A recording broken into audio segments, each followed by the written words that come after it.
Diabetes તમે લઈ લો તો આપણું કેપિટલ બની ગયું છે ઇન્ડિયા ડાયાબિટીસનું. ડાયાબિટીસ એક પ્રકારની ઉધઈ છે. ઉધઈ કોઈ પણ મકાનમાં હોય તો બહારથી સારું લાગે, અંદરથી બધું ખવાઈ જાય. તો ઉધઈ તમારા શરીરને ખાય એ પહેલા જાગૃત બની અને ઉધઈને તમારા શરીરમાંથી બહાર નીકાળો. તમે જે ખાઓ છો એવા જ તમે બનો છો, એટલે જ કહેવાય કે તમે બહારનું ખાઓ, કોઈ પણ હાથનું ગમે ત્યાંનું ખાઓ તો ઘરનું ખાશો, ઘરની વ્યક્તિનું બનાવેલું ખાશો એવું તમારું મન બનશે. નમસ્કાર દર્શક મિત્રો, હું કિરણ કુમાર ફરી એકવાર આપની સમક્ષ આવી ગયો છું.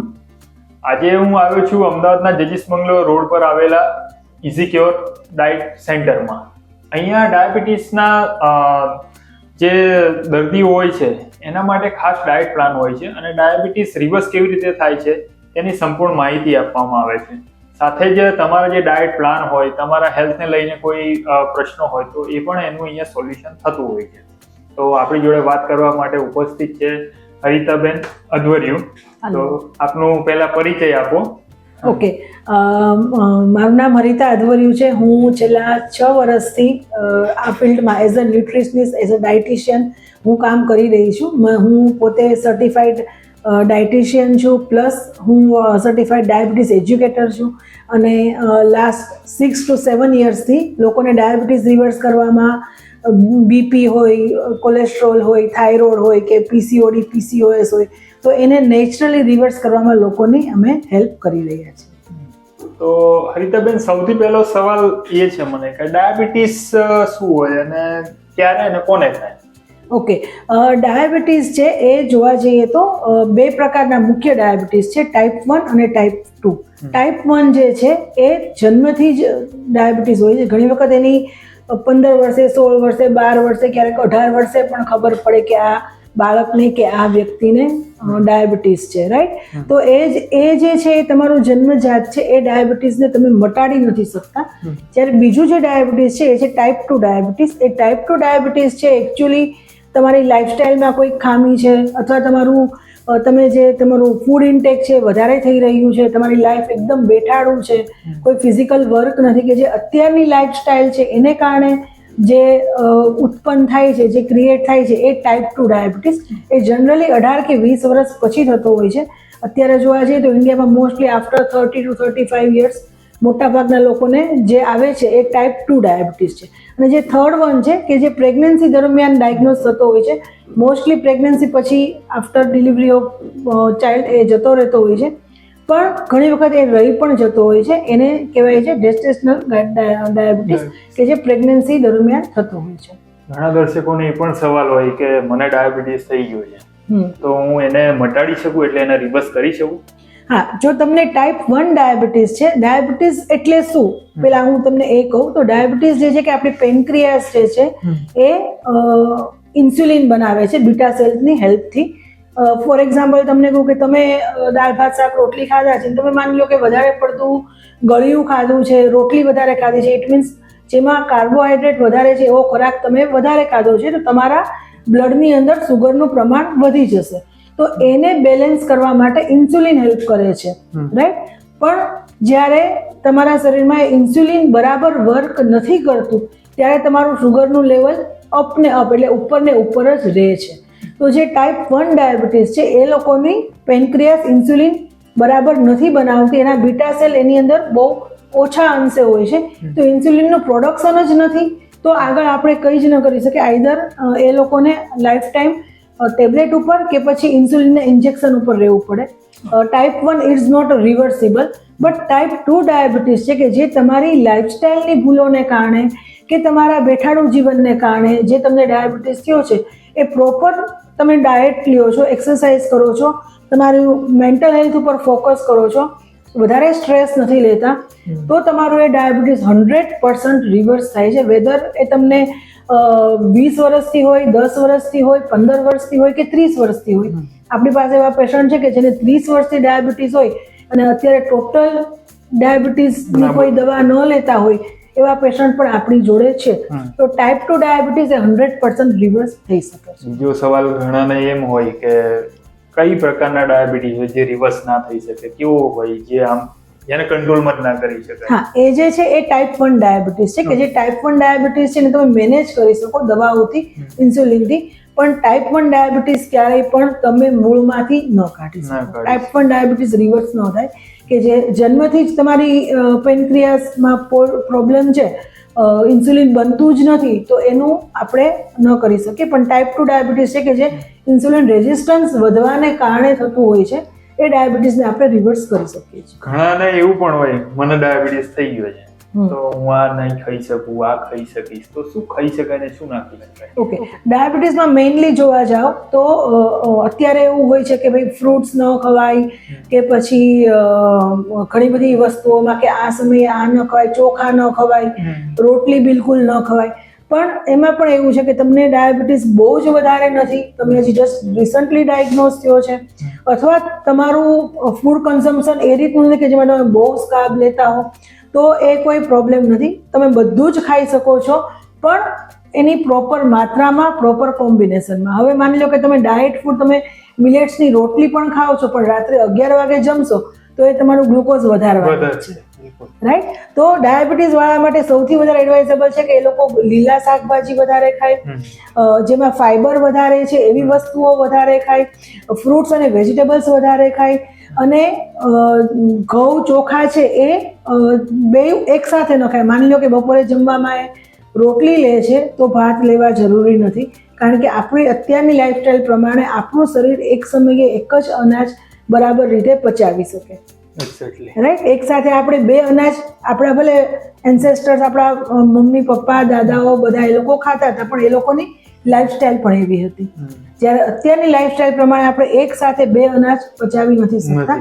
તમારે ડાયાબિટીસ વાળાએ મેક્સિમમ ફ્રૂટ્સ, વેજીટેબલ્સ વધારે લેવાના છે, બધી પ્રકારની દાળ લેવાની છે, કોમ્પ્લેક્સ કાર્બોહાઈડ્રેટ કે જેની અંદર બધી પ્રકારની દાળ આવી ગઈ, કઠોળ આવી ગયા, રાજમા, છોલે, લોબિયા, પછી કળથી, એ બધી વસ્તુઓ જે કોમ્પ્લેક્સ કાર્બ છે કે જે લોહીમાં ધીરે ધીરે ભળે છે, એકદમ તમારું બ્લડ સુગરને જે સ્ટ્રાઇક નથી કરતો, તેવું કોમ્પ્લેક્સ કાર્બ્સ અને હાઈ ફાઈબર વસ્તુઓ ડાયાબિટીસ વાળા માટે વધારે લેવાનું છે.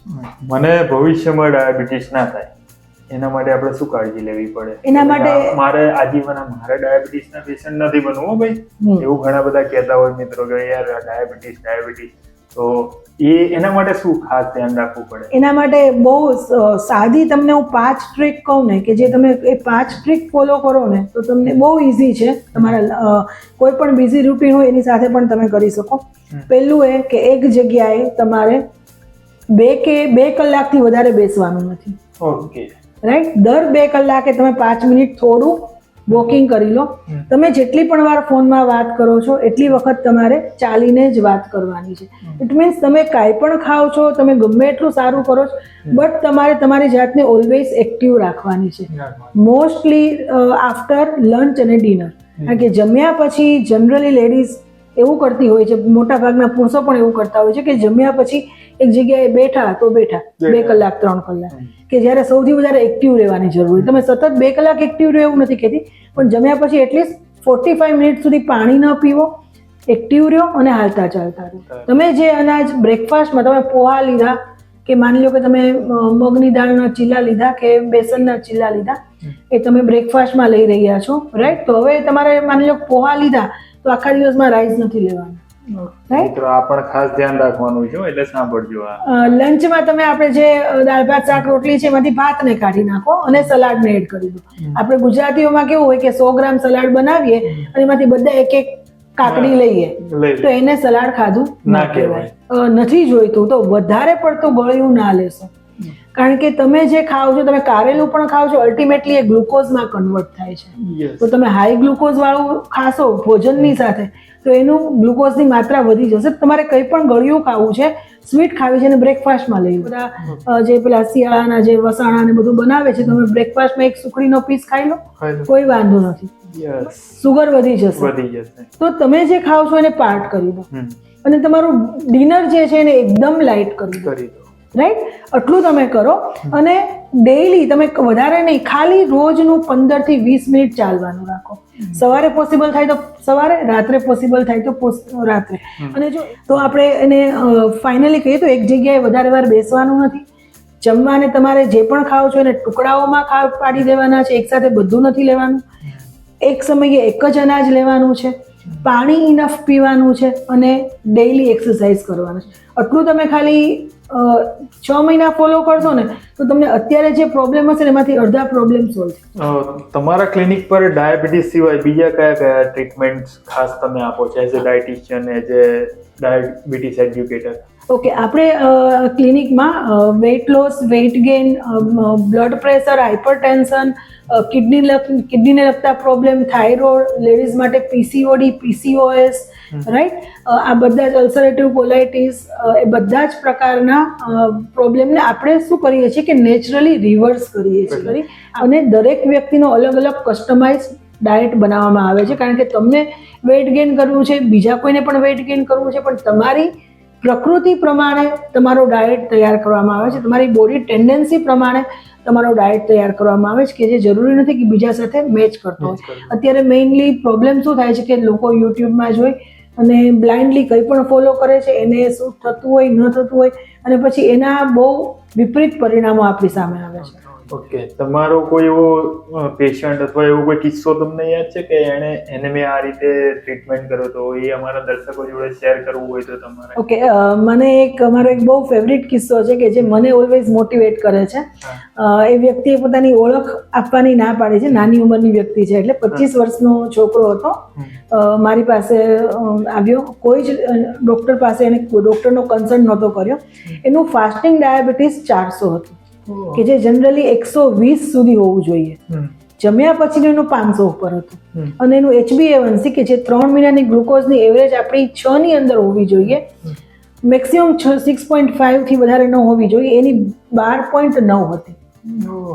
અને એ વ્યક્તિને એટલી હદે ડાયાબિટીસ વધારે હતો, બોડીમાં ઇચિંગ, ઇરિટેશન, ગુસ્સો આવે, કંટાળો આવે, કંઈ ખબર ન પડે શું કરવું. એટલે મારી પાસે આવ્યા ત્યારે બહુ જ એની સિચ્યુએશન ખરાબ હતી, પણ એને કોઈ ડૉક્ટરને કન્સલ્ટ નહોતા કર્યા, ડાયરેક્ટ મારી પાસે આવ્યા.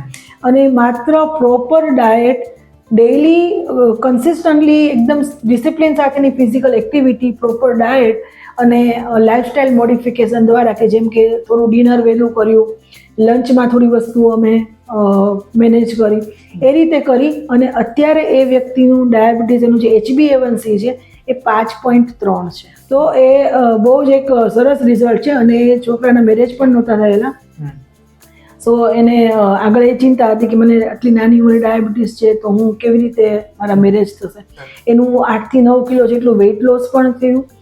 ઓવરવેઇટ, થોડું એનું ઓવરવેઇટ હતું તો વેઇટ લોસ પણ થયું. ડાયાબિટીસ મૂળમાંથી જતું રહ્યું.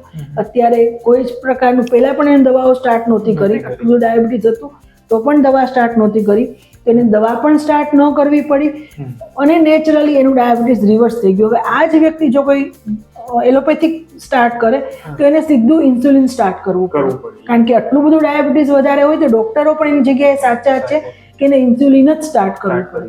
પણ આ એક બહુ એક પોઝિટિવ ને મોટિવેટ કરે એવી વસ્તુ છે કે આ આટલી સરસ રીતે એનું ડાયાબિટીસ જતું રહ્યું અને કોઈ પણ પ્રકારની દવાઓની આડઅસર વગર અત્યારે એ એકદમ દવા મુક્ત, રોગ મુક્ત જીવન જીવે છે.